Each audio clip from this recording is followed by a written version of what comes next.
राधे राधे दोस्तों। आज मैं आपको षटतिला एकादशी की कथा सुनाने जा रही हूँ। अगर आपको ये कथा पसंद आई तो कमेंट बॉक्स में भगवान विष्णु की जय अवश्य लिखिए। साथ ही अगर आप मेरे चैनल पर नए हैं तो मेरे चैनल को सब्सक्राइब कीजिए और बेल आइकॉन पर क्लिक जरूर कीजिए, जिससे हमारी वीडियो के नोटिफिकेशन आपको मिलते रहे। माघ मास में कृष्ण पक्ष की एकादशी को षटतिला एकादशी कहा जाता है। इस व्रत को करने से मनुष्य के सभी पापों का नाश होता है। इस व्रत में 6 प्रकार के तिल का उपयोग करना श्रेष्ठ माना गया है। तिल स्नान, तिल के उपटन, तिलोदक, तिल का हवन, तिल का भोजन, तिल का दान आदि। षटतिला एकादशी भगवान विष्णु को समर्पित है। इस दिन विधि पूर्वक व्रत करने और भगवान की पूजा करने से धन्य धान्य और समृद्धि की प्राप्ति होती है। व्यक्ति को नरक से मुक्ति के साथ मोक्ष भी मिलता है। उस व्यक्ति को मृत्यु के पश्चात वैकुंठ की प्राप्ति होती है। षटतिला एकादशी के पूजा, स्नान आदि के समय काले तिल का प्रयोग अनिवार्य माना गया है। षटतिला एकादशी के दिन व्रत रखने वाले व्यक्ति को षटतिला एकादशी की कथा जरूर सुननी चाहिए। अब सुनिए षटतिला एकादशी की ये कथा। पौराणिक मान्यताओं के अनुसार एक बार देवर्षि नारद तीनों लोकों का भ्रमण करते हुए भगवान विष्णु के लोक में पहुंच गए।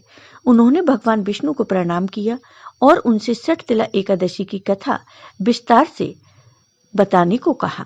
नारद जी के आग्रह पर भगवान विष्णु ने उनको षटतिला एकादशी की कथा सुनाना प्रारंभ किया।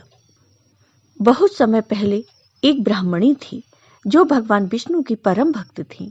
वह उनके सभी व्रतों को नियमों का पालन करते हुए पूरा करती थी।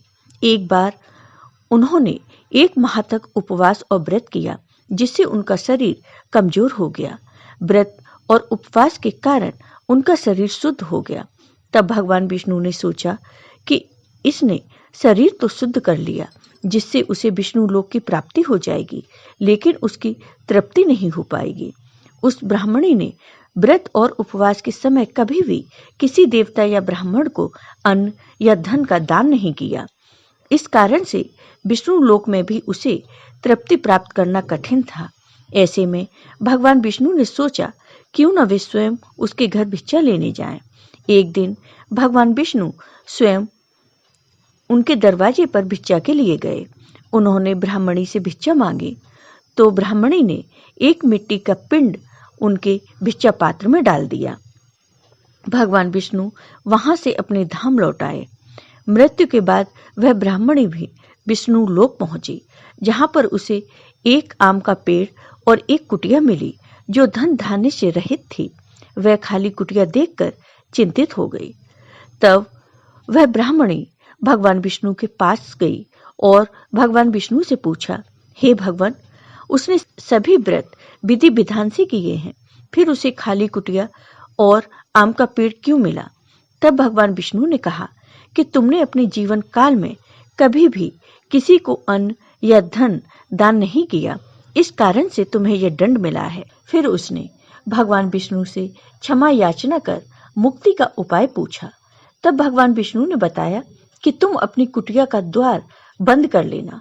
जब देव कन्याएं तुमसे मिलने के लिए आएंगी तो तुम उनसे षटतिला एकादशी व्रत की विधि पूछ लेना। जब वे षटतिला एकादशी व्रत की विधि बता दें तभी द्वार खोलना। उस ब्राह्मणी ने वैसा ही किया जैसा भगवान विष्णु ने बताया था।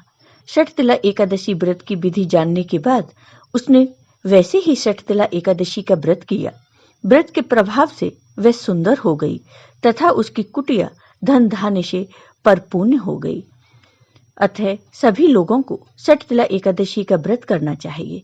इस दिन तिल आदि का दान करें, जिससे दुर्भाग्य, दरिद्रता आदि दूर होंगे और मोक्ष प्राप्त होगा।